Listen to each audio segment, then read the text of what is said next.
It's 4 o'clock and we're going live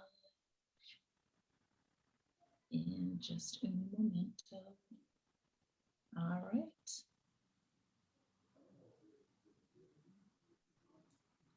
And I think we are now live. Yes. All right. So while I just do some behind the scenes stuff here, I see my beautiful Kareen right there. Hi. Yes, all good. Well, it is 4 o'clock and we are live on Facebook. So if you're on Facebook with us, please share this because this is such an important topic that impacts more families and more people than I think we acknowledge. And it's almost one of those, not necessarily a taboo, but something that unless you're in it, no one really talks about it. And Right. those who are in that same situation, you all have your own kind of, yes, did this happen to you or this happened to me? But those who are outside of it oftentimes don't really understand all that's involved. And I'll talk a little bit more about that. So let me just kind of tee up for everyone what we are doing today. So as folks may or may not know, November is National Family Caregivers Month.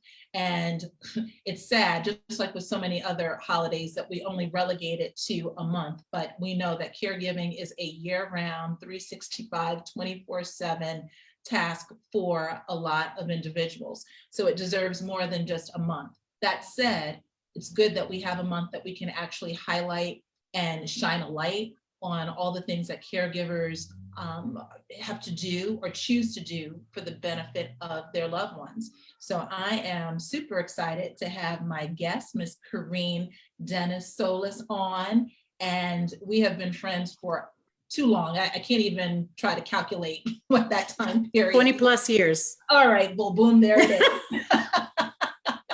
And what's Yes. crazy is both grew up in New York, but didn't meet each other until, until here in Colorado.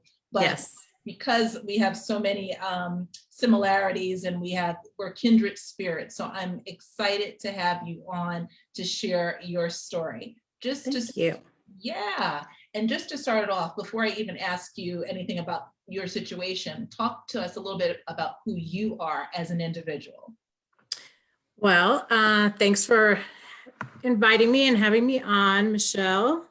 I am a mother of three, a wife, a mother of three, grandmother of three, a daycare provider. I have my own business at home. I used to work corporate, and I just decided one day to take care of these babies that needed love-ins. And after my son had gotten salmonella from a daycare provider, that pretty much was like, I think I need to do this myself. So that's what got me into this business, really, taking care of babies. And as Michelle knows, I love the babies. Yeah. And I'm always picking up a baby who I see around and taking care of them and lock them out. Yeah. This is what happens, folks. This is real life. Real life. Yeah. Yeah. So some babies leave right around this time. So I have help having them being picked up while I'm on live with you. And I appreciate that because I know this is you. Not only are you juggling all the different titles and roles you just mentioned, there are people coming to the door as we speak, and it's just like, yeah. Literally. Yeah. It's like, okay, someone is taking care of that. Yeah. And so we get it. This is just the many things that we have to do as women and everything else. And we'll talk a little bit. And mothers. Yes. Exactly. Yes. So, I wanted you to come on because you, like so many other individuals and folks that we know, have been tasked or have been assigned a role as caregiver. And we talked about some of those other components of caregiving with being a wife and a mother and grandmother and all of that, but in particular as a daughter. And, one thing a good friend of mine, Nadine, who wrote Tears in My Gumbo, go get her book. She always talks about the fact that we are always in one place or another. Either we are caregivers, we will be caregivers, we have been caregivers, or we could need a caregiver at some point. And so, yeah, so right now you find yourself in that season of providing care to your mom. Tell us a little bit about your journey to becoming a caregiver for her. I think it runs in our blood, with first with her and then through me. We're born and raised in New York and always lived not too far from my mom because just being an only child, a daughter, you just can't live too far from your mom just in case she needs you, you know. And then I moved out here to Colorado. So, but she was younger and she could be able to take care of herself and she was fine for a long time. And I had aunts and uncles that were become ill from just age and minor strokes and just growing of age. And she basically took care of them.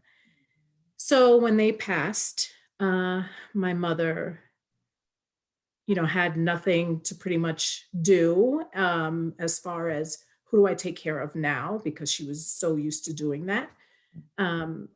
I convinced her to come out here to Colorado to stay with me. My mother's 93. She came out here after my uncle had passed a few months after that. And it was time for her to now relax and be taken care of. Although she fought me tooth and nail every moment. I kind of just brought it to her. Well, it was midst COVID. Who's going to go to the store for you? Who's going to, pick up groceries? You can't keep going up and down 4 flights of stairs. And, it's cold. It's going to get wintertime is going to come. And then my daughter graduated high school. So it was like, oh, well, then stay for her graduation. And, it prolonged. Yeah, it prolonged. I kept giving her the excuses and, the reasons why she should stay. But then again, she went back for, because she was really homesick and she was just being very irritable. And we had to let her go back. And she's there. And I go tomorrow to go and pick her up and bring her back for the winter, for the rest of the winter. Yeah. Your mother, and I've had the pleasure of knowing her, meeting her, interacting with her and all that good stuff. Before, let me ask you to describe your mother for our listeners so that they can get a sense of who Mama is. Yes. Mama is Haitian born in Haiti, raised, was married, divorced, had one child, me. Is very, very stubborn, very headstrong. Something like my daughter, folks, but okay. We're not talking about me. Very headstrong, very stubborn, very independent, does not need any assistance to do the simplest things and yet harder things, from taking a shower, getting dressed, to cooking a meal and carrying a pot and or carrying groceries up 4 flights of stairs. She thinks and she does it all on her own and will never ask for help. First of all, let's go back to the fact that she's 93 and she's walking up and down 4 flights of stairs. 4 flights of stairs. There's something inconceivable. Inconceivable. Absolutely. Yeah. And, I think sometimes when people hear, well, wait a minute, she's back in New York and she's 93 and she's living on her own. What would you say to that? Yes, she is. Yeah. She is not your typical 93-year-old whatsoever. She does not. I tell her every morning, I call her and I see how she's doing. And, if she's going to go out, and she'll tell me, yeah, I'm going to go to the store and get, she'll go get 1 or 2 things. And then come back. She has most of her groceries delivered. So, she says, oh, the guy just walks with me. I don't have to carry anything. And, and I give him a $5 tip. And she thinks she gave him like 20, Oh, $50 or something. And she's like, I'll just carry eggs or the bread and I just go upstairs and I take my time and he just leaves it up at my door and, I bring it all in. And this is norm. Right. She's been doing it all her life. There's no option into not doing it. This is the normalcy of her every day. And I think doing all those things allowed her to be as strong as she is. Yeah. And to live vibrantly this long Yeah. is because she's able to do these physical activities. But absolutely, it's slowing down. It's slowing down for her. Yeah. And I would guess that would be hard for her too, because you're used to being so independent and taking care of yourself.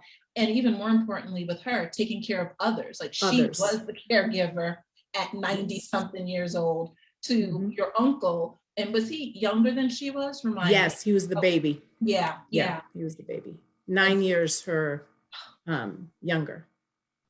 It's amazing. And I don't know what's in the blood or what's in the water, but I hope I have it. That's right. But I think there's something too about, and I don't want to say that because of families from the Caribbean or from another country that there are, unique characteristics, but to some extent, I think there are. There is, I think. Yeah. Yeah. Tell me what your thoughts are about that in terms of the uniqueness with your mom and how she grew up. I think, having her at 93 is, she was born in 1928. So you think of all those years, the 20, the 30s, the 40s, the 50s, the Great 60s, Depression, and so on. Civil rights. The Great Depression. And she had 11 brothers and sisters and, lived with, her mom and her dad. They lived in a house, but they weren't well off, but they had, my grandmother used to always say, God always provides what I need for me and my kids. And he did. Yeah. My uncle used to say at times that he used to wear his sister's hand-me-downs, sneakers or something, they walked on dirt roads and they would walk miles to school. At times they didn't have pen and paper. Sometimes brothers and sisters had to share pen and paper. So I think with being brought up that way, you kind of appreciate and the simplest things in the States, you kind of appreciate more the things. And then you don't want to, she used to be, I don't want to use a dishwasher. I can wash dishes by hand. Yeah. Where with her back in her younger days, it would be in a bucket with a bar of soap and, you lather your hand and wash it. That's right. And putting it in a dishwasher that's wasteful. That's, all that water. It's running all, for 2 hours. That's just ridiculous. Or, it's only 5 plates. It's only 2 pots. Right. I can do this real quick. So, so that's, that's just one example of, I think, being born in another country and being born in a totally different time. The differences of the conveniences that we have now versus then. Agreed. And I would even think that contributed to her feisty, independent nature as well, right? Where did she fall in that line of siblings? I believe she was number 8. Okay. So close to the baby. Yeah, close to the baby. And she has one younger sister still alive that lives in Haiti. And she has one older sister that's 2 years older than her. And those are the only 3 that are left. And she took care of her older sister before she had passed about 5 years ago. Wow. Yeah, so it's like, and she was 98 when she passed. Oh my goodness. My aunt. Yes. So just before she was 99. Yeah. Well, I'm just thinking, one, it comes honestly, for her and for you to be considered caregivers, to like to naturally take up this nurturing aspect of wanting to make sure that a loved one is taken care of. And then it's not lost on me that when you grow up in different circumstances where things are not always just handed to you, that it's Mm. like, okay, we have to learn to be resourceful, resilient, Yes, and just do the dang thing, you know, however, whatever that may look like. absolutely. Yeah. Yeah. Yeah, We have to reach and be experimentative and creative at the same time that's with right. situations. And that's the only way that you're going to survive, you know. Yeah, yeah. I'm curious too, and I'll share with about my own grandmother being of Jamaican descent. But I'm wondering, are there any cultural traditions or norms that, especially for you as the only daughter, your mom's Haitian, there's still family members in Haiti, were there any expectations that you felt were yours to carry as the daughter? Oh yeah. Um, you don't leave your house until you're married. Okay. Mm-hmm. Um, you were always the one to take care of things first, because I was the only, never, and the oldest and of only, Yeah. One it of was one. a one of one. I had to take care of certain things with her and just make sure certain things, like New Year's, I couldn't go out until midnight was celebrated at the house before you go out. Yeah. They were just everything that you would accept, even a boy or a girl, certain things were boy things and certain things were girl would have to do. Like you had to stay around and watch her cook. So, it was a saying in Creole that, women who don't know how to cook and clean, stay at home with your mother, like don't get married. So she used to Would have tell me been that a all the mess. time. I would have been a mess. It was like, women had to be that domesticated Yeah. thing. And men always were the providers. Yeah. And in my mother's case, she had to become both and Mm, didn't know how to. yeah. So she faked it till she made it. Hey. Um, and my uncle was the one that was the financial person and helped her invest and what funds to invest in and what banks to put your money in and what CDs to open and when and bonds to buy and certain things like that. But then when she bought them, she didn't know what to do with them. Right. So he took care of that. Yeah. And now that he's gone, Mm, it's like, okay, Kareen, what do I do now? But yet doesn't want to believe me too much because I'm the girl. right. So she'll go to my husband and say, is she right? Oh, Yeah. it's like, Mom, I did work for a retirement planning for a financial services company. Right. And that was another thing that when we were doing, when my uncle passed and we were trying to get her will and her stuff in order, she was very reluctant on, and I'm like, well, we can't just say we can, but it's just more hassle to just say my kids or my children or my estate. And, it just takes more work and more, proving of certain things. And it just takes more time. Yeah. And the headaches that you don't want to deal with when you're trying to mourn a family member. That's right. So, talking about that to her, she looked at me cross-eyed sometimes, or, looked at me in square fit, like, Yeah. Like, I don't know if you really know what you're talking about. I'm sure she did think that I was just talking out my ears, Right. Mhm. Yeah, she didn't believe anything.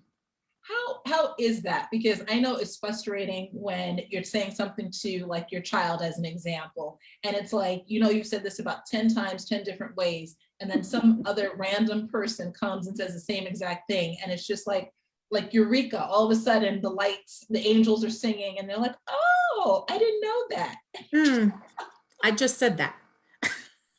It's very frustrating. It can be almost like a slap in the face sometimes, because here you are trying to do the best for your parent, as far as getting them all the information, right for them and to get them settled. And so you don't have to worry about anything later, or for them to even worry. And for her to question every little thing, um, sometimes it can be hurtful. And it's only because you're dealing with so much else. Right.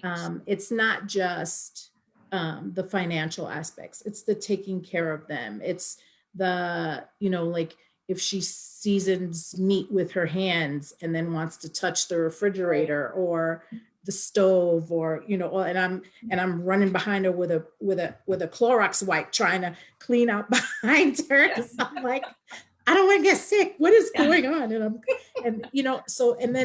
then I'm OCD in my kitchen and trying to do that. And, oh, mom, I'm going to do your laundry for you. And then, why do you think I can't do it? And so, yeah. So they want their independence, right? So, and then here you are trying to be helpful and want to help them do these strenuous things and help them, just maybe relax for a minute, They've earned it. Yeah, they earned to just relax and let me do it for you, and let me care for you. And her big thing is, well, when you don't use it, you lose it. So like, okay, mom. All right, carry the big bag up the flight of stairs. So, all right, of laundry, so it becomes very frustrating because you don't know where your limits are. Because every day they could be different, right? One day she'll be able to carry that bag of laundry up and down the stairs, or season the chicken and cook for you. And the next day she's too tired to do that. So it's the emotional roller coaster. It's the physical exhaustion, mentally and physically, because you're watching everything that this person is doing, and you're comparing it to yesterday. And you want to make sure that you don't not see changes in them, because it could be a health issue, dementia. It could be, maybe she broke her foot and she's not saying something. Maybe she's limping. Why are you limping? Or, the little things like that. You're watching them like a hawk. And then they probably almost feel like, why is she watching me? Like, yes. I promise you, I'm not trying to be overbearing. I just want to make sure that you're safe and protected and okay. Right. You talk about that emotional roller coaster and the physical and the mental exhaustion that comes from being in this role. And it's almost like I kind of look at you as half in and half out too, to some degree, because in some regards, mom is just like, I am good. It's not like she's physically incapable of doing anything. So for you, it's even harder to try to navigate what is and what isn't. And am I going to offend her if I ask this or do that? So my question to you is, we all need a support system. How would you describe the support system that you have? What does that look like? Well, my husband's a big support system, because I can sit there and when we go to bed to say, did you hear her say that to me? Did you hear her, say that? Or, what am I going to do? And sometimes I'll just go to bed and just cry. Just because it's been an exhausting day. And it wasn't one or two things particular. It's just everything all week, or for 2 days. It could be a week worth or 2 days worth of, or an hour. Or an hour. Right. And just mentally drained, that you're just exhausted and you just need that woosah moment and just to let it out. So crying is good. It just releases all that all that stuffiness or the stuff that just stays on your chest, and that emotional constipation in your head because I you're just like that. thinking so much, Yeah. you know, and wanting to make sure what am I missing? What am I doing? What, you know, is she okay? And there are times where I literally will be in my bed and I come into her room just to make sure that she's breathing like a child. Yeah. Like a child. Yeah. So I do that. But I talk to my husband all the time. I'll talk to girlfriends. I mean, I know you've heard me tell you, you know, many times. Yeah. She's gonna drive me crazy. She's gonna Right. drive me, you know. Talking you off the ledge. Come on. Yes. Yeah. Come on back. Yes. Yeah. Yeah. So it's good to have people around you to listen, to make sure your loved ones also are loving on you, and also taking that time out for yourself. You know, I am learning to take some time for myself. Like I now have put on the schedule, I get a massage once a month. I'll get a facial once every 2 months. You know, little thing. I'll get my nails done twice a month. Like little things I have to schedule in my book, in my calendar, to make sure that those times are blocked out for me. And I will call my girlfriends and say, okay, I haven't seen anybody. I need a drink date, or I need a dinner outing. Right. Let's go. Yes. So I feel like I'm looking forward to something, and something is not just about cooking and cleaning and making sure my mother's okay, and hearing my mother complain about what I did or didn't do to the chicken or the fish or the, you know, that's real. what meals she doesn't like. Right. Why am I making it this way? Yeah. It's like, all right, Mom, what would you want? Talk to me. This too shall pass. It'll be okay. Yes. Yeah. And she'll say, I don't eat stuff like this, as she picks it, you know, with the fork. You know, and what I find, and I laugh, but I also feel that pain because I've seen that in action. And that said, it's almost, you know, here I am playing armchair psychologist, but it's almost like she, and I think all people who are in that vulnerable position now of having to be the ones to be cared for, that they're trying to do whatever they can to assert themselves as, I'm still good, I can still challenge you, you will not tell me what to do, and on and on. And you may not hear this often enough, but you do handle it like a champ. So thank you. It's the truth. It's the truth. And it is no easy task or assignment, but I believe that God gives his best ones these assignments because he knows that they're going to come through it like a champ. And you do. You may not always feel like you do, but you do. Yeah, this is good cleanup. You know, otherwise my hair be sticking up all over the place. Yes. Well, it's like, I'm taking 20 minutes for me. That's right. We're going to get this out. Everybody just shut the door. Yes. Right. So you mentioned the support system, and we'll start to wrap up here. I find that if you're not that person providing the care, like the primary caregiver, oftentimes it's just like, oh, I'm good. And you forget that you may have a family member, a loved one, a friend who is dealing with these issues that you pointed out. Is there anything you would say to those other folks as to how they can support the primary caregiver? Oh, absolutely. I am, you know, my mom took care of my aunt before she passed 5 years ago, and she was single and did not have any children. If anything were to happen to her before my uncle or after my uncle, because my uncle was kind of like the guy that took care of my mother and my aunt. It was like the three musketeers that always were together. They lived in the same building and, you know, they did everything together. But if it was just my mom, my aunt, and myself, then I would have been responsible for my aunt. Or if she outlived my mother, I would have still had to have been responsible for my aunt. So what I would tell everyone is to, you have a mom or a dad that is aging, and maybe they are by themselves. I know in my family, there's no way my mother would have accepted me putting her in a nursing home. So, Talk about it. yeah, that's a no. It's expected of me to have taken care of her. That's right. As the only child. And if I were the oldest girl, yes, it would have been. Yeah.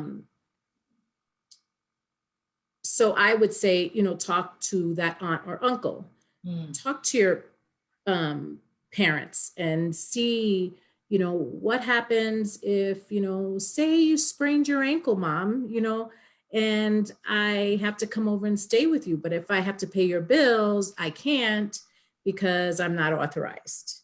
Or if you need me to go to the bank for you, I can't because I'm not authorized. My mom used to say, just tell them you're my daughter. And that's not going to work. Yeah. Not in 2021. Not going to work. I don't think in 1999 it would have worked either. No.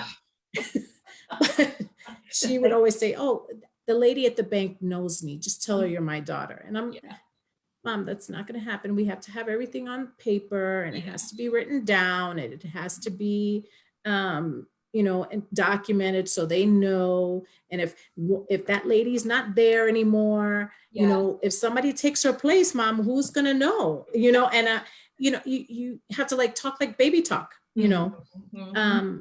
So you want to make sure that they have someone as a power of attorney, and make it so that, well, what happens if you go to the doctor because you have a stomach ache and you have to stay in the hospital? Somebody has to make decisions for you, and, approach it in that sense so that they don't feel like they're giving control away. And that's the big thing with my mother, was a big giving me control, because she kept thinking, well, I'm right in my mind. I can think for myself. I can do things for myself, but tomorrow you don't know if you're going to be able to do that. Or you might get hit by a bus tomorrow, and the day after, you won't know if you'll be able to do that. So you need someone that can speak for you as your wishes.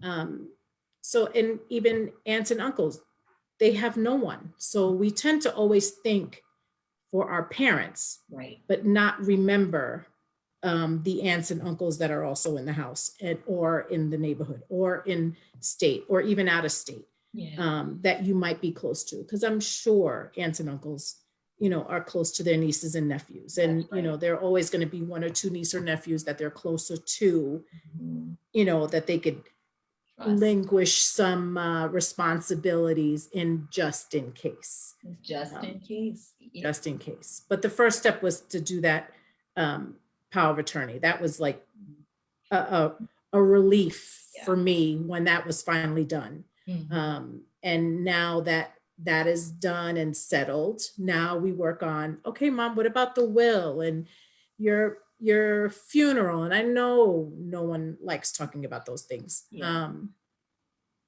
But I've told her many times, well, if we talk about it now and get it over with, we won't ever have to talk about it again. That's good. Yeah.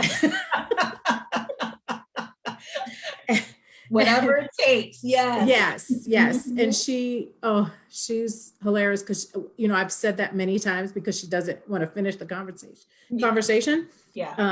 And she'll say, and don't invite such and such to my my reception. In fact, don't have a reception. Don't waste my money on reception. Don't feed people. And you can't have any alcohol. And I'm like, okay, Mom, but guess what? You're not invited. Right. You won't be there. You won't be there. In a much better place watching and observing. So she laughs, and, she just is like, oh, be quiet. But I love your approach, and it's a reminder too, because so often, like you mentioned, we're focused on our own parents or whomever is closest in our lives, but there could be other family members, loved ones, who don't have someone to look out for them. And even as you were saying that, I'm like, my aunt, who's still in New York, and she never married, never had children, she also and that's a whole nother story, but we would want to make sure that everything is aligned according to her wishes. So Right. yeah, I think that's a great reminder for folks. I'm just going to take a look to see some of the folks. Well, our sister Dawn says, you got to love mama. God is so good.